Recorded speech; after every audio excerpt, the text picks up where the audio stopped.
We're talking about Alexandra Dovgan. And why are we talking about her? We have to be honest, this happens once every few decades. She's better than Gilels and Richter, better than any Russian or Soviet pianist in terms of her core musical values, in terms of her talent. Now, of course, she hasn't realized her talent yet, but the talent that's there is so special that I'm already comfortably prepared to say that at the level of potential, this is somebody who is just a better musician than any Russian pianist we've seen before. And I do say that because I don't think we've had a great Russian pianist. I think that the greatest pianists, like Edwin Fischer, Alfred Brendel, Wilhelm Kempf, Alfred Cortot, to a certain extent Arthur Schnabel, these are all people who have played differently to the sort of pianists we've got out of Russia. But nevertheless, it's quite something to say, you know, about a child. Now, how old is this child? This child is probably 13, turning 14 soon.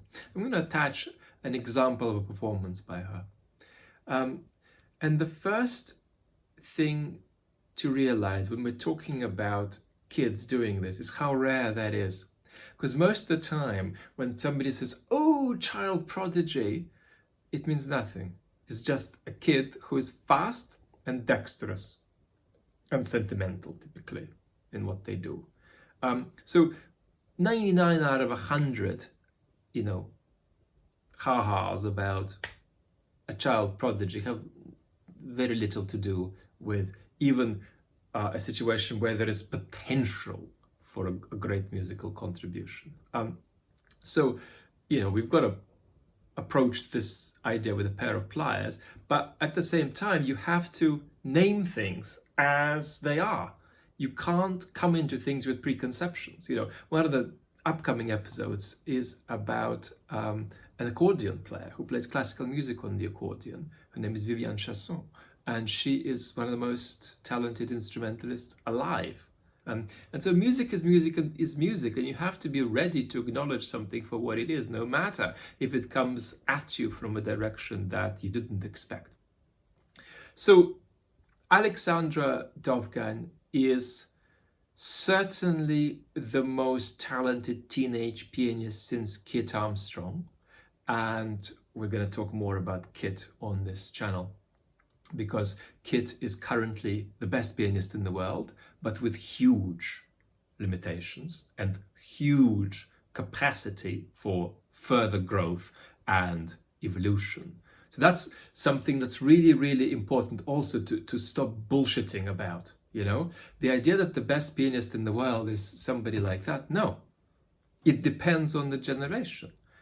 If it's a generation where Cortot and Fischer are at their best, yes, the greatest pianists in the world in that era are just miraculous musical geniuses. But that doesn't have to be the case in every generation. We haven't had piano playing of genius since the retirement of Alfred Brendel in 2008. So we've got to call things for what they are. Currently, the world of piano playing is not on the same level as the world of string playing. It's just, there are just better cellists and better violinists than there are pianists today. You know, there isn't a pianist who is as complete a product as Lisa Batiashvili, for example, on the violin. There just isn't a pianist like that.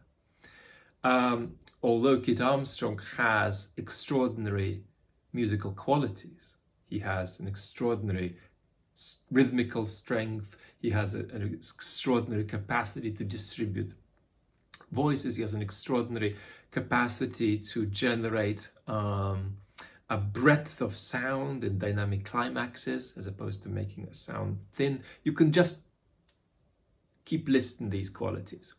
So that's what we've got to be honest about. We've got to be honest about seeing the world as it is, not better and not worse. And what I've got to say is that when we look at somebody like Alexandra Dovgan, it's so shocking what we see. It's so shocking that we are reminded of how the great composers worked. After listening a lot to her performances, the first word that came to mind, funnily enough, actually, was concentration. You might say, well, come on, lots of people can concentrate. No.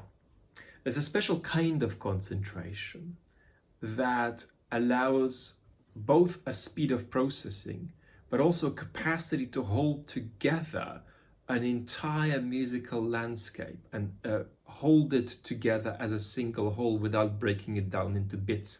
That's a sort of quality that Mozart and Beethoven had, and that they had as young people too, and Schubert too, and several other composers. In fact, probably Mendelssohn was the outstanding composer as a teenager, and maybe Schubert was a better teenage composer than Mozart and so on. But anyway, they were all utterly extraordinary at processing musical material, musical concepts very, very fast, and keeping a whole array of concepts that are part of a single structure together in their mind in a way that almost doesn't make sense.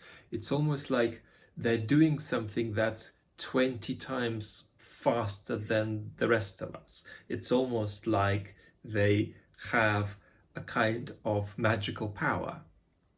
But it's not a magical power. It's just that we're not used to how remarkable the outliers are. And that's why we think, well, they must come from another planet. But no, the outliers are remarkable. They're so remarkable, your jaw drops. And Alexandra's capacity for processing musical material and her capacity to hold a piece together in her mind and in her body with the greatest concentration, it doesn't get in the way of freedom of moving through the piece from beginning to end on a single breath. Yeah, that she can do in a completely extraordinary way that comes, I would say, has tended to come, at least historically, once every couple of decades. So that's what we're looking at. Apart from concentration, we've got an extraordinary rhythmical facility.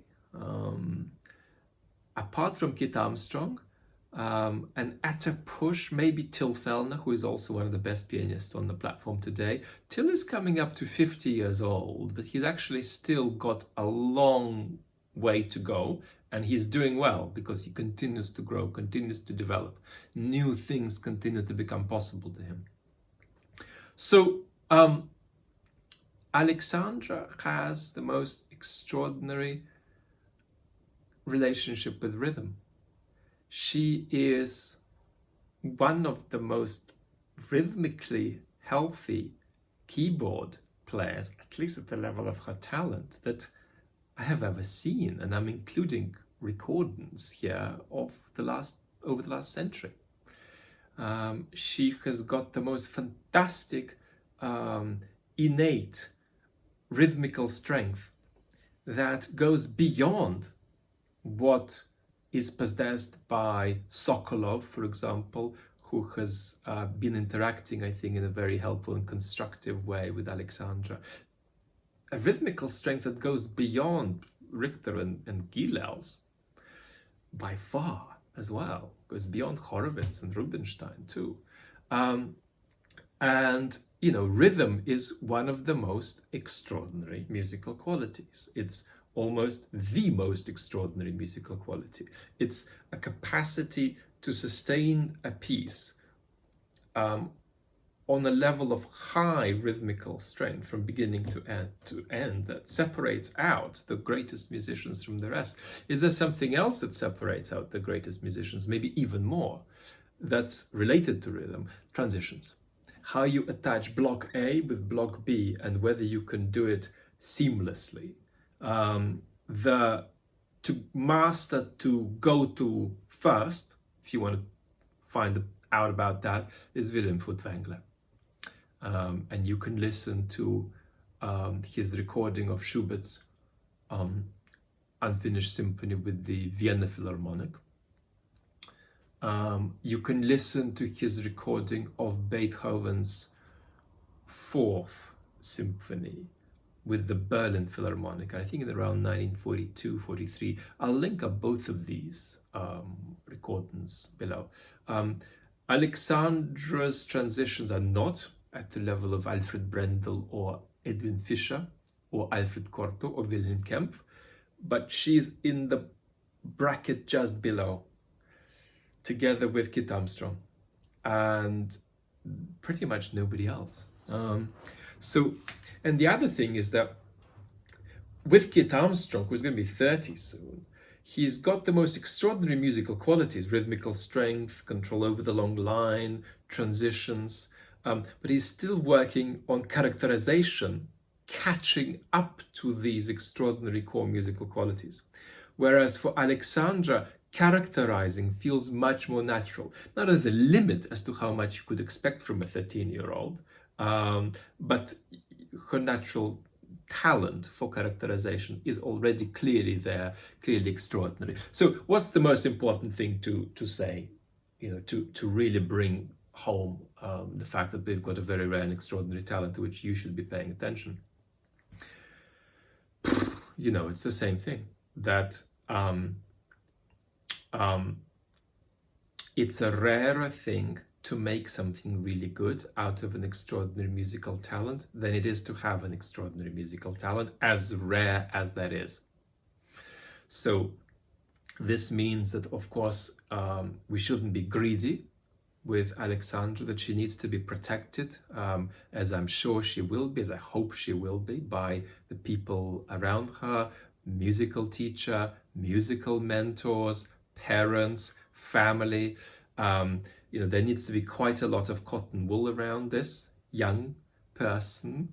There needs to be a lot of patience, and there does need to be a lot of protection of her, and a little bit of hiding of her from the limelight, not just the limelight of celebrity, but also the limelight of excessive performance and excessive practice. Because maintaining not just the physical constitution, but the nervous system constitution, the psychological constitution for a career where you develop your talent over a period of years and decades, that's hard, and that requires a lot to be put in place right. And if we look at somebody like Kit Armstrong, he is an example of a musician who both himself had a natural affinity for developing his talent gradually and appropriately over time, but also seemingly had extraordinary support, particularly from his mum, who in a deeply intelligent way understood what a huge thing it is to sit on a sort of historically weird level of talent. So that's what we sort of want from Alexandra. We want to see her, but not too much. And we just wish her all the best. And I think it was Giulini who once gave a piece of advice to Simon Rattle, and that piece of advice was hurry slowly. And let's translate this on the spot into Russian: торопись медленно, торопись медленно. So that's always an important and helpful piece of life advice that I often come back to when I engage in any way with artists, not just musicians of the much younger generation who are trying to build a career. So listen to Alexandra Dovgan, and don't be greedy about wanting to listen too much to her. But the link I'm going to attach below is going to be utterly extraordinary, and particularly if you are drawn to the piano playing of musicians like Alfred Brendel and Edwin Fischer and Kempf and Cortot on the keyboard, you're going to be absolutely dazzled